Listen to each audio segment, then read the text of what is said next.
problem that we have with all these different devices that you use on a rudder is that they all are trying to lock the rudder from the hinge side of the rudder, which like has been pointed out, it's like trying to put the deadbolt lock on your front door on the hinge side.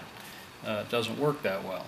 So this is another device that you often see used on airplanes, and we've put one on our mock-up. It's just a clamp that of course sandwiches the rudder and the vertical stabilizer together in an attempt to hold it. We got it as tight as we could get it. You can see that the rudder is sagging when we laid it on its side, and so already we have some deflection, or allowing the thing to move. We've adjusted our drop point to be 8 inches above the rudder in its current position, so we get the same drop distance to the rudder, and we'll see what happens with this device. Okay, here we go.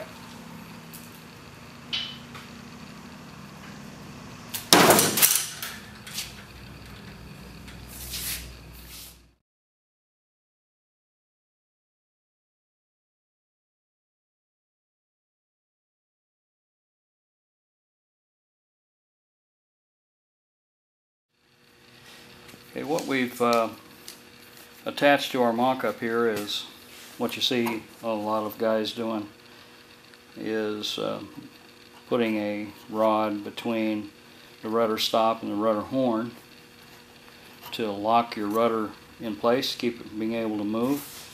You've got one on each side, and of course the problem with all these things is that you're locking your rudder at the hinge point, and so of course the wind has the advantage of the leverage of the rudder itself to bend things. So that's like putting the deadbolt on your front door on the hinge side, and that doesn't keep the bad guys out very good. So we're going to drop our weight on this and see what happens to our rudder.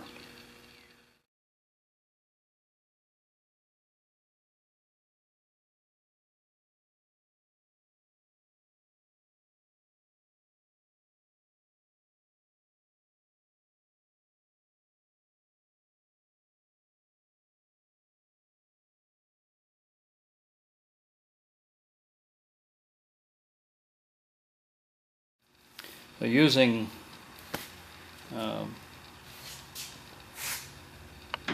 rods that connect between the rudder stop and rudder horn, we did get damage to the rudder.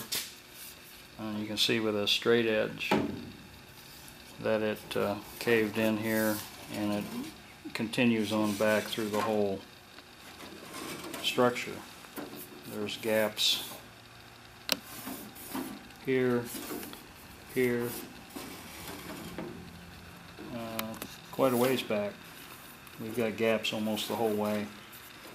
So the rudder is skinned, and obviously the ribs have been bent. And on the other side, you can see that it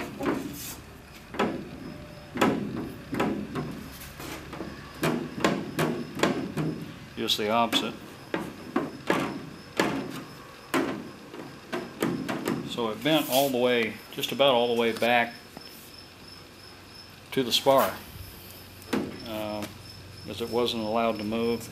The light rudder structure had to take the brunt of that, what would be gust.